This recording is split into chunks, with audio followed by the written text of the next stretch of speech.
Hello students. आज आपके सामने फिर से हाजिर हूं मैं बहुत इंपॉर्टेंट टॉपिक के साथ जिसका नाम है ट्रेड यूनियंस।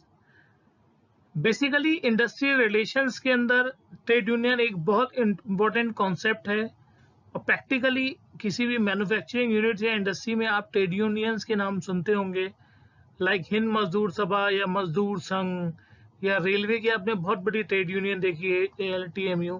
तो that is a trade union जिसमें कि क्या होता है, कुछ एम्प्लॉय या वर्कर मिलके एक ग्रुप फॉर्म कर लेते हैं और गवर्नमेंट या उसको रजिस्टर्ड करा के उसको ट्रेड यूनियन की फॉर्म में रेफरेंस रिप्रेजेंट करते हैं। तो ट्रेड यूनियन में जहाँ पे ट्रेड है, बिजनेस है, वहाँ पे एम्प्लॉयज या वर्कर्स की कुछ यूनियंस हैं। एक यूनियन भी हो सकती है, दो भी हो सकती हैं और बहुत सारी भी हो सकती हैं। जितनी पुरानी इंडस्ट्रीज हैं या ऐसी जगह जैसे वेस्ट बंगाल बहुत फेमस है, जहाँ पे हर इंडस्ट्री के अंदर बहुत सारी यूनियंस हैं। कपड़ा इंडस्ट्री हो या हम पेट्रोलियम इंडस्ट्री की बात कर रहे हैं या रेलवेज की हम बात कर रहे हैं, तो ऐसी कई सारी इंडस्ट्रीज हैं जहाँ पे कि एम्प्लॉय ने अपना ग्रुप फॉर्म किया हुआ है और वर्कर ने ग्रुप बनाया है जिसका नाम है ट्रेड यूनियंस। और जो बनाया गया एम्प्लॉय को प्रोटेक्ट करने के लिए, उनके हित के लिए। तो अभी मैं डिटेल में आपके साथ डिस्कस कर रहा हूँ कि मीनिंग क्या है ट्रेड यूनियंस का, इम्पोर्टेंस क्या है, रोल क्या है, कौन कौन सी प्रॉब्लम्स है ये जो ट्रेड यूनियन फेस करते हैं, और कितने टाइप की ट्रेड यूनियन नॉर्मली होती है। तो 1 to 1 मैं आपसे डिस्कस कर रहा हूँ यहाँ पे हर स्लाइड के अंदर, तो ध्यान से कंटेंट में जुड़े रहिए। यहाँ पे कुछ एम्प्लॉयज आपको खड़े हुए दिखाई दे रहे हैं और क्वेश्चन ये है कि व्हाट इज ट्रेड यूनियन, आखिर ट्रेड यूनियन है क्या। Trade means business and union means a group of employees और वर्कर्स जो उस पर्टिकुलर ट्रेड या बिजनेस से रिलेटेड है या वर्किंग करते हैं। तो organize group of workers protect and advance the interest of its member. हर एम्प्लॉई या वर्कर अपने पर्सनल इंटरेस्ट से या ऑर्गेनाइजेशनल इंटरेस्ट के साथ में ट्रेड यूनियन या ग्रुप को ज्वाइन करता है ताकि फाइनेंशियली, मेंटली, फिजिकली वो अपने आप को प्रोटेक्ट कर सके। कई बार एम्प्लॉयर के साथ में प्रॉब्लम्स होती है एम्प्लॉय और एम्प्लॉयर के बीच में, उस समय ट्रेड यूनियन ही सपोर्ट करती है एम्प्लॉय की, वर्कर्स की। तो इसीलिए इंडस्ट्री के अंदर ये यूनियंस या ग्रुप फॉर्म किए जाते हैं जो अपने इंटरेस्ट और अपने पर्सनल प्रॉब्लम को सॉल्व करने के लिए। तो this is the trade unions. इस स्लाइड में थोड़ा सा और एलोबरेट करते हैं ट्रेड यूनियन को। तो डेफिनेशन की फॉर्म में गए तो एन ऑर्गेनाइजेशन ऑफ वर्कर्स और एम्प्लॉइज फॉर्म मेनली टू, एक ऑर्गेनाइजेशन या वर्कर्स के अंदर एम्प्लॉइज जो हैं वो फॉर्म करते हैं ट्रेड यूनियंस। पहली चीज है negotiate with the employers on various employment related issues. कई बार सैलरी, कंपनसेशन, वर्किंग कंडीशंस और कई सारी और प्रॉब्लम्स को, सेफ्टी, हेल्थ इश्यूज को लेके एम्प्लॉयर और एम्प्लॉयज के बीच में कई सारी प्रॉब्लम्स होती हैं। तो निगोशिएशन करने के लिए एक यूनियन चाहिए, ग्रुप चाहिए जो रिप्रेजेंट कर सके इन फ्रंट ऑफ एम्प्लॉयर। इसलिए ट्रेड यूनियन बनाई गई, ट्रेड यूनियन बनी। दूसरी चीज, improve the terms and conditions of their work place. जहाँ पे एम्प्लॉय काम कर रहे हैं वो वर्क प्लेस इम्प्रूव हो, वहाँ पे सेफ्टी फीचर्स बढ़े, वहाँ पे और ज़्यादा जो प्रॉब्लमेटिक कंडीशंस हैं वो रिमूव हो सकें, इसलिए ट्रेड यूनियन बनी। Enhance their status in society. Trade unions कई सारी पॉलिटिकल पार्टीज से भी एसोसिएटेड हैं। इलेक्शन होता है लीडर्स का ट्रेड यूनियन के अंदर, वर्कर्स और एम्प्लॉयज अपने अपने वोट देके ट्रेड यूनियन लीडर डिसाइड करते हैं, president, secretary, treasurer, vice president, और फिर वो उस पर्टिकुलर ट्रेड यूनियन को रिप्रेजेंट करते हैं। कुछ भी नाम हो सकता है ट्रेड यूनियन का, मैंने अभी आपको बताया भी था, हिंद मजदूर सभा, मजदूर संघ, भारतीय मजदूर सभा। तो ये सारे ट्रेड यूनियंस हैं जो डिफरेंट इंडस्ट्रीज के अंदर एम्प्लॉय या वर्कर का एक ग्रुप है और अपने पर्सनल इंटरेस्ट से को सॉल्व करने के लिए लोग ट्रेड यूनियन को ज्वाइन करते हैं, उस पर्टिकुलर वर्कर्स को, उस डिपार्टमेंट या उस वर्कर्स के एम्प्लॉयज। बहुत सारी कंट्रीज में लॉ भी है कि वहां पे ट्रेड यूनियन बनाई जाए, उनकी मेंबरशिप हो, एडमिनिस्ट्रेशन हो प्रॉपर। डिपेंड करता है organization to organization, country to country, क्योंकि हर कंट्री के लॉज अलग हैं, इंडस्ट्रियल लॉ। तो उसके हिसाब से कई इंडस्ट्रीज जो कंट्रीज हैं वो ट्रेड यूनियन बनाती भी हैं, और कई जगह क्या होता है एम्प्लॉय या वर्कर खुद अपनी ट्रेड यूनियन डेवलप करते हैं, उसे रजिस्टर कराते हैं और फिर वो लीगली तरीके से एक्टिव होती है, फंक्शनिंग में आती है। यहाँ हम जानने की कोशिश करेंगे कि ऑब्जेक्टिव्स क्या है ट्रेड यूनियंस के, या ट्रेड यूनियन के बनाने के पीछे क्या ऑब्जेक्टिव है, क्या मोटो है। पहला है to improve the economic lot of employees by securing for them better wages.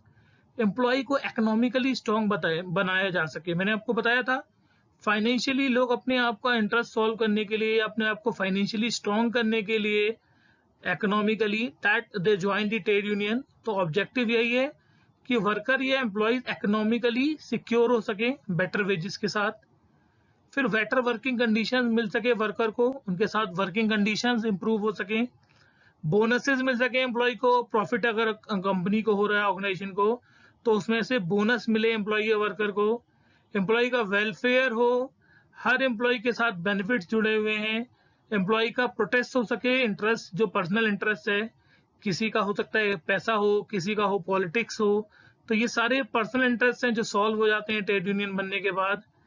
फिर सोशल वेलफेयर होता है एम्प्लॉयज का, उन्हें लिविंग ऑफ स्टैंडर्ड डेवलप होता है उनका, उनको तौर तरीके सिखाए जाते हैं, बताया जाता है क्या सही है क्या गलत है।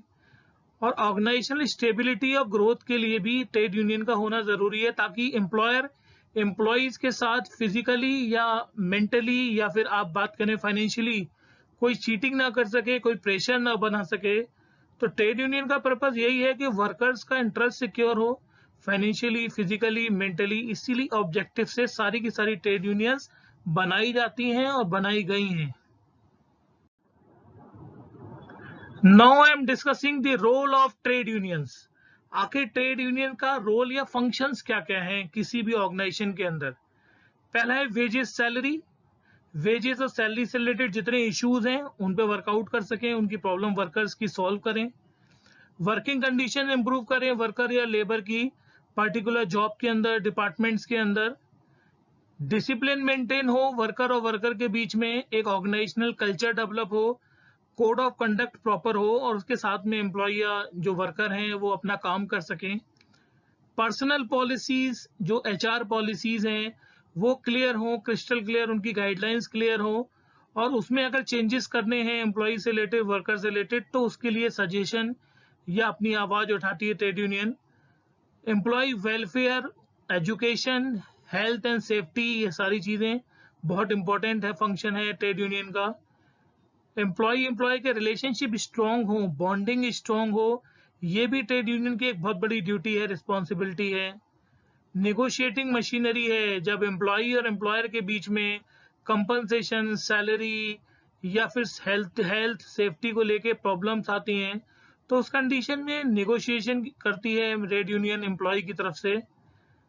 फिर सेफ गार्ड है ऑर्गेनाइजेशन में हेल्थ एंड इंटरेस्ट के लिए, इंडस्ट्री के लिए, वर्कर को प्रोटेक्ट करती है, लेबर को प्रोटेक्ट करती है। तो ये बेसिक ड्यूटीज एंड फंक्शंस या रोल कह लीजिए ट्रेड यूनियंस के हैं जो नॉर्मली आपको इंडस्ट्रीज में दिखाई देंगे। यहाँ पे मैं बात करूंगा प्रॉब्लम्स ऑफ ट्रेड यूनियंस। बहुत सारी प्रॉब्लम्स हैं इंडिया में ट्रेड यूनियंस के साथ में, क्योंकि इंडिया के अंदर कई सारे ऐसे फैक्टर हैं जिसके ऊपर ट्रेड यूनियंस आज भी संघर्ष कर रही हैं, वो प्रॉब्लम को सॉल्व नहीं कर पाई हैं। कई सालों से ये प्रॉब्लम चली आ रही हैं। तो यहाँ पे कुछ प्रॉब्लम्स हैं इंडिया के अंदर जो ट्रेड यूनियन सफर करती हैं, उन्हें फील करती हैं। तो कुछ यहाँ पे डिस्क्राइब करने की कोशिश करता हूँ मैं आपके साथ में। एक तो multiplicity of trade unions and inter relation रिवाइले। बहुत सारी ट्रेड यूनियंस हो चुकी हैं, पहले एक या दो ट्रेड यूनियन हुआ करती थी इंडस्ट्री के अंदर, लेकिन आज पुरानी इंडस्ट्रीज में कई जगह तो 8, 9, 10। शुगर इंडस्ट्रीज अगर आप देखें, पेपर इंडस्ट्रीज देखें, आप टेक्सटाइल इंडस्ट्री देखें, आपने बैंक की भी यूनियन देखी होगी, रेलवे की यूनियन देखी होगी, बसेस की यूनियन देखी होगी। तो ये यूनियन बहुत सारी हैं और एक ही ऑर्गेनाइजेशन में, एक ही इंडस्ट्री के अंदर 7, 8, 10 ट्रेड यूनियन है। तो इंटर प्रॉब्लम्स बहुत ज्यादा हैं, इंटर यूनियन रिवाले झगड़े बहुत ज्यादा हैं। फिर स्मॉल साइज ऑफ यूनियंस, क्योंकि जब 8, 10, 15 ट्रेड यूनियन अगर एक ही ऑर्गेनाइजेशन के अंदर हो जाएंगी तो उनके साइजेस स्मॉल हो जाएंगे, छोटे छोटे। किसी में 300 एम्प्लॉई हैं, किसी में 100 हैं, किसी में 400 हैं, किसी में 80 हैं, और उन्होंने अपनी यूनियन बना रखी है। तो ये बहुत बड़ी प्रॉब्लम है। फाइनेंशियल वीकनेस है, फंडिंग कहाँ से आएगी ट्रेड यूनियन चलाने के लिए। इलेक्शन होता है जब प्रेसिडेंट, ट्रेजरर, सेक्रेटरी, पैसा चाहिए। कई बार प्रॉब्लम को सॉल्व करने के लिए कोर्ट तक, लेबर कोर्ट तक जाना पड़ता है, तो पैसा कहाँ से आएगा?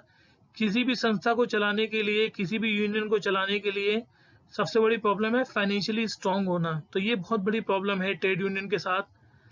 लीडरशिप इश्यूज बहुत सारे हैं, क्योंकि लीडर तो बहुत सारे हैं, लेकिन एग्जैक्टली एक लीडर की वर्किंग नहीं चलती है, जबकि एक लीडर होना चाहिए और वही गाइड करे। लेकिन ट्रेड यूनियन में क्या होता है, लीडरशिप इश्यूज हैं। लीडर्स आज की डेट में नाम के लीडर रह गए हैं, वो प्रॉपर फंक्शनिंग नहीं कर पा रहे हैं, गाइड नहीं कर पा रहे हैं वर्कर और लेबर को, उनकी प्रॉब्लम को सॉल्व नहीं कर पा रहे हैं। पॉलिटिकलाइजेशन हो चुका है, आप जानते हैं ट्रेड यूनियन, कांग्रेस ने इंटरफेरेंस किया है, बीजेपी ने, सपा, बसपा। तो जब इतनी सारी टीएमसी, जब इतनी सारी पॉलिटिकल बैकग्राउंड वाले लोग ट्रेड यूनियन में शामिल हो जाते हैं, तो डेफिनेटली पॉलिटिक्स बहुत ज्यादा होती है। Problems of recognition of trade unions, इतनी ट्रेड यूनियंस हो गई कि इनका रिकॉग्निशन नहीं है, कोई इंपॉर्टेंस नहीं दी जाती है। पहले लीडर हुआ करता था तो उसकी बहुत वैल्यू होती थी ट्रेड यूनियन में, आज इतनी इंपॉर्टेंस नहीं रह गई है, क्योंकि आपसी झगड़े बहुत सारे हैं, पॉलिटिकल इश्यूज बहुत सारे हैं, और बहुत सारी ट्रेड यूनियंस बन चुकी हैं एक ही ऑर्गेनाइजेशन में। यहाँ बात करेंगे ट्रेड यूनियन टाइप्स की, स्ट्रक्चर की। तो on the basis of purpose trade union को अलग डिपार्टमेंट में, अलग पार्ट में डिवाइड कर दिया हमने, और on the basis of membership structure. तो जब बेसिस ऑफ पर्पस के बेस पे बात करते हैं तो रिफॉर्मिस्ट यूनियन है, बिजनेस यूनियन है, अपलिफ्ट फ्रेंडली यूनियन है। रिवॉल्यूशनरी यूनियन की बात करते हैं तो एनरिस्ट है, पॉलिटिशियन है, डिपेंडेंट यूनियन है। और जब मेंबरशिप स्ट्रक्चर की बात करेंगे तो क्राफ्ट यूनियन, जहाँ पे आप देखते हैं हैंडीक्राफ्ट का नाम बहुत ज्यादा सुना होगा आपने, industrial unions, staff union, general union. तो ये कुछ बेसिक स्ट्रक्चर है ट्रेड यूनियन का on the basis of industry, दो पार्ट को लेके, on the basis of purpose and on the basis of membership structure. अभी नेक्स्ट स्लाइड में आपको जनरल कुछ बताता हूँ, बेसिक जो आज की डेट में इंडस्ट्री में पाई जाती है यूनियन के टाइप्स, वो भी मैं आपसे डिस्कस करने वाला हूँ। यहाँ देखिए types of trade unions, craft और स्किल यूनियन, जो मैंने बताया था पर्पस के बेस पे मेन इंपॉर्टेंट चीजें हैं। This union represent skilled workers, musician unions, जहाँ पे लोग स्किल्ड हैं, they are skilled unions. Industrial union की बात करूं तो these represent different industries, fire brigade union, bank union, railway union, ये सब इंडस्ट्रियल यूनियंस हैं। Paper mill union, sugar industry union. General union की बात करूं तो these represent workers from different industry and any level of skill, किसी भी level पे, लोअर लेवल, हायर लेवल पे भी हो सकती हैं। Indian national trade union congress, INTUC, इसमें हर स्किल के लेबर, हर स्किल के एम्प्लॉय मतलब ज्वाइन करते हैं ट्रेड यूनियन को, उसके पार्ट हैं। फिर white collar employee, white collar union, जिसमें कि सारे सफेद पोज मीन से पढ़े लिखे skilled manager and our level, they represent office workers, जो ऑफिस के अंदर काम करते हैं। National union of teachers, national unions of professors. तो ये सारी चीज जो ट्रेड यूनियंस है, ये बहुत ज्यादा व्हाइट कॉलर एम्प्लॉयज के लिए है। तो ये कुछ जनरल ट्रेड यूनियन के टाइप्स हैं, चाहे वो क्राफ्ट हो, चाहे वो इंडस्ट्रियल हो, या जनरल हो, या व्हाइट कॉलर एम्प्लॉयज की हो। नॉर्मली आपको इंडस्ट्री के अंदर यही सारी ट्रेड यूनियन देखने को मिलती हैं। ये कुछ जनरल टाइप्स हैं ट्रेड यूनियंस के, जो आप बुक में भी पढ़ेंगे अपने सिलेबस के अंदर। तो student, thank you so much listening for today's topic. बहुत इंटरेस्टिंग था, trade unions types and problems, और मोटो क्या है ट्रेड यूनियंस को बनाने के पीछे, ऑब्जेक्टिव, वो मैंने आपके साथ में शेयर किया। अगली स्लाइड में कुछ नए कंटेंट्स, कुछ नई चीजों के साथ जुड़ूंगा आपके साथ। तब तक के लिए thank you so much and have a nice day.